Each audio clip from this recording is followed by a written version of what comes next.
For years, Nikon fans have been begging, pleading, and frankly, shouting for a true successor to the legendary D500. We've seen the Z50, the ZFC, and even the new Z50 Mark II, but none of them quite hit that pro-grade APS-C itch. Well, the silence from Tokyo has finally been broken. Today on Tap Tech, we are diving deep into the massive leaks surrounding the Nikon Z90, the mini Z9 that is set to turn the mirrorless world upside down. We're talking a stacked sensor, red-inspired video tech, and a price tag that will make Canon and Sony very, very nervous. You're watching Tap Tech, and this is everything we know about the powerhouse Nikon Z90. The year was 2016 when Nikon released a camera that would become the gold standard for wildlife and sports photographers, the D500. It was rugged, it was fast, and it had a crop factor that turned every lens into a reach monster. Fast forward to today, and that throne has been sitting empty in the mirrorless era. The Nikon Z90 isn't just a rumor anymore, it's a reality moving through the production pipeline. We're breaking down the confirmed 33-megapixel architecture, the insane 120 frames per second burst rates, and why Nikon's acquisition of Red Digital Cinema is about to change this camera's video specs forever. The Baby Z9 nickname is currently circulating through the industry, and looking at these specs, it's easy to see why. For the longest time, the APS-C market felt like a secondary priority for Nikon. While the full-frame Z-mount lineup was flourishing, DX shooters were left with entry-level options. But the landscape has changed.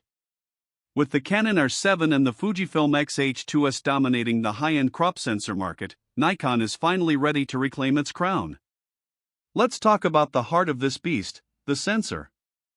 The most credible leaks coming out of the supply chain suggest the Nikon Z90 will debut a brand new 33-megapixel DX format stacked CMOS sensor. Stacked is the keyword here. This is the technology that allows the Z9 to have such incredible readout speeds, virtually eliminating rolling shutter. By bringing a stacked sensor to the DX line, Nikon is essentially giving you the performance of a flagship camera at a fraction of the cost. This 33-megapixel resolution is the sweet spot. It's high enough to allow for significant cropping, perfect for birders and wildlife photographers, but it's not so high that it compromises low-light performance or creates massive, unmanageable file sizes. But speed isn't just about megapixels, it's about processing. The Z90 will be powered by the latest X7 image processing engine. This is the same brain found in the Z8, and it's what enables the camera to handle massive amounts of data in real time. We are hearing reports of mechanical shutter speeds up to 20 frames per second, but once you switch to the electronic shutter, things get truly insane.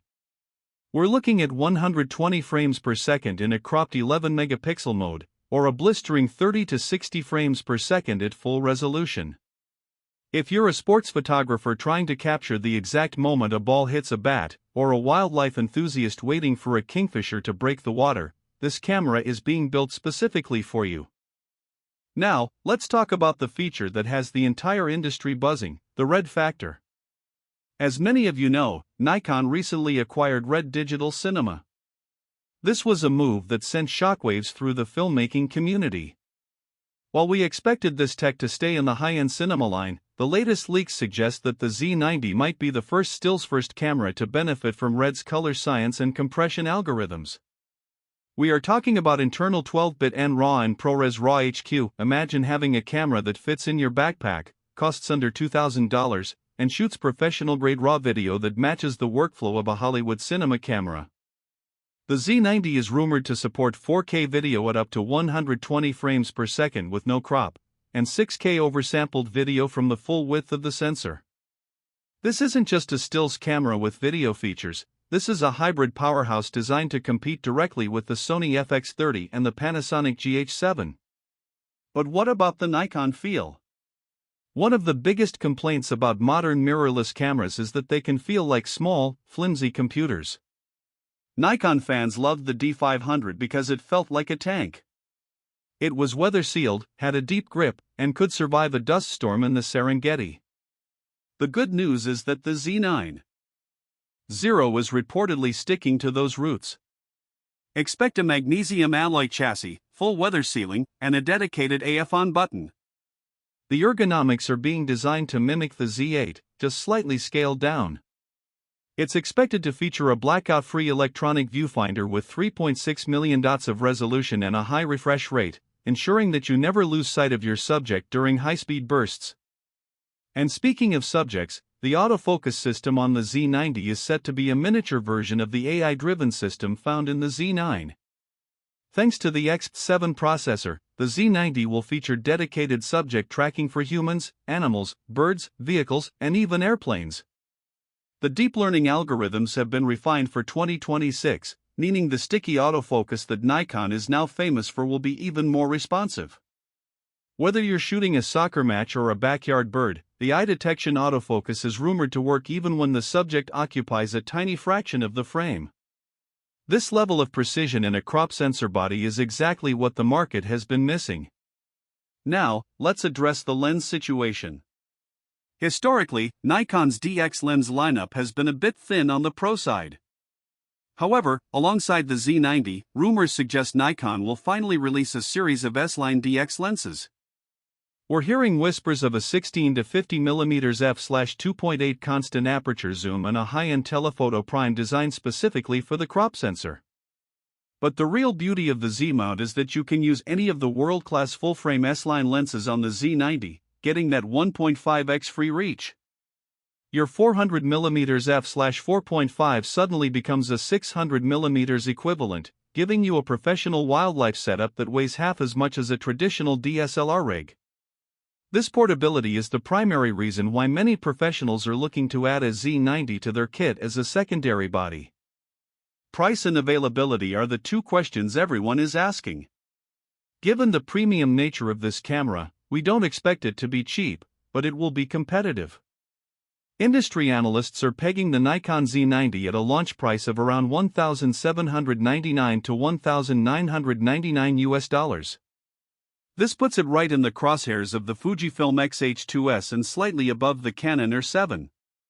As for the release date, while 2025 was a year of cinema focus for Nikon, the Q2 2026 window is looking more and more certain for the Z90's official debut. This timeline aligns with the production cycles we've seen from Nikon's Thailand facilities recently. The Z90 represents a shift in Nikon's philosophy. It's an admission that APS-C isn't just for beginners, it's a tool for professionals who value speed, reach, and portability. If the leaks are even 80% accurate, the Z90 is going to be the most versatile camera in Nikon's entire catalog. It bridges the gap between the enthusiast and the elite professional. So, is the Nikon Z90 the camera you've been waiting for, or has the wait for a D500 successor been too long? If Nikon delivers a 33-megapixel stack sensor with red video tech for under $2,000, does that make it the best value camera of 2026? I want to hear your thoughts in the comments below. Are you sticking with full frame, or is the Mini Z9 enough to make you switch back to DX? If you enjoyed this deep dive, do us a huge favor, hit that like button and subscribe to Tap Tech. We've got some incredible gear reviews and more leaks coming your way very soon. The mirrorless wars are just heating up, and we're here to give you the front row seat. Thanks for watching, and we'll see you in the next one.